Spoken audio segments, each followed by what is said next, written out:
नमस्कार। चलिए आज बात करते हैं हिंदी व्याकरण की एक बहुत ही दिलचस्प चीज के बारे में, संधि। अब ये सिर्फ कुछ नियम नहीं है, बल्कि ये वो सीक्रेट कोड है जिससे शब्द बनते हैं, सुंदर सुनाई देते हैं और भाषा में एक फ्लो आता है। तो शुरू करें। सबसे पहले ये सवाल आता है कि भाई ये टॉपिक इतना जरूरी क्यों है। देखिए, बात सीधी सी है। एग्जाम्स में संधि से जुड़े सवाल लगभग हमेशा ही आते हैं, तो इस पर अच्छी पकड़ बनाना सिर्फ भाषा की समझ के लिए ही नहीं, बल्कि अच्छे नंबर लाने के लिए भी बेहद जरूरी है। तो आखिर ये संधि है क्या चीज? बहुत आसान शब्दों में समझते हैं।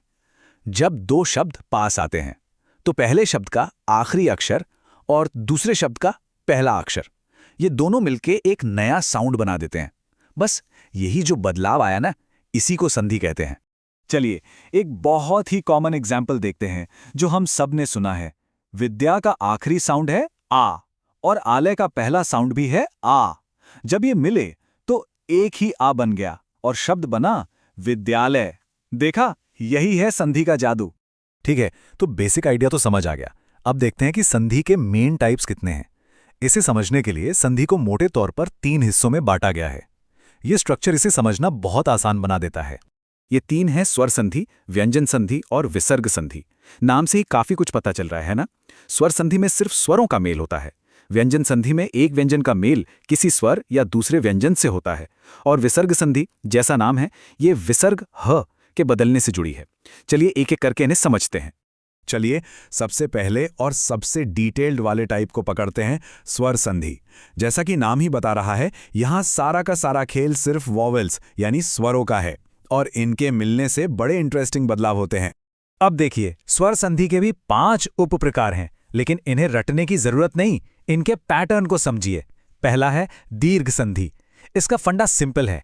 एक जैसे दो छोटे स्वर मिलकर बड़े यानी दीर्घ हो जाते हैं, जैसे अ और अ मिलकर आ बन गया। फिर है गुण संधि। यहां थोड़ा ट्विस्ट है।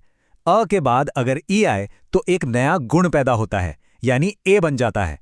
अब वृद्धि संधि में, जैसा नाम से ही पता चल रहा है, यह गुण और बढ़ जाता है।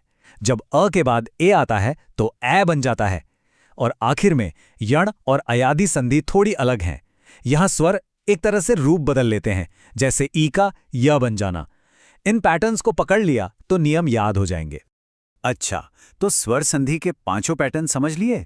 अब यकीन मानिए, इसके बाद व्यंजन और विसर्ग संधि बहुत आसान लगने वाली है। चलिए अब उनके सबसे कॉमन रूल्स पर एक नजर डालते हैं। व्यंजन संधि में एक बहुत कॉमन रूल है जो त के साथ जुड़ा है।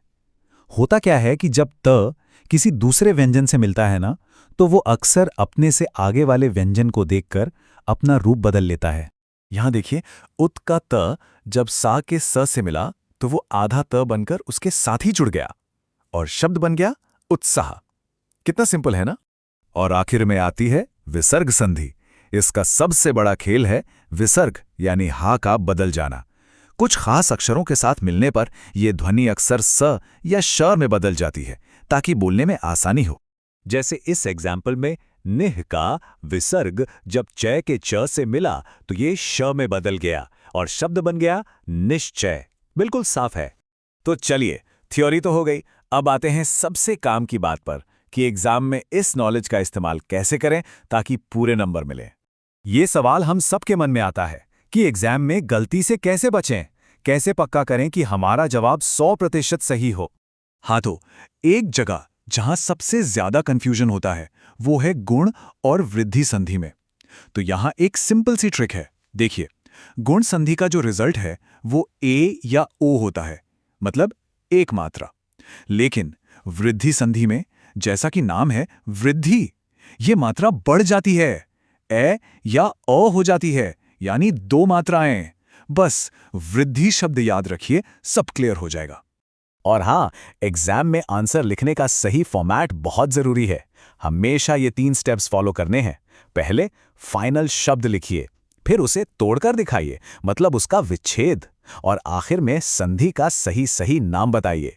इस फॉर्मेट से एक भी नंबर कटने का चांस नहीं रहता।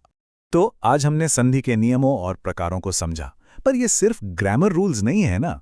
ये तो भाषा की अपनी एक साइंस है कि वो कैसे बनती है, कैसे बहती है। तो अब सोचने वाली बात यह है कि शब्दों के जुड़ने के इस साइंस को जानने के बाद क्या हिंदी को देखने का हमारा नजरिया थोड़ा बदलता है?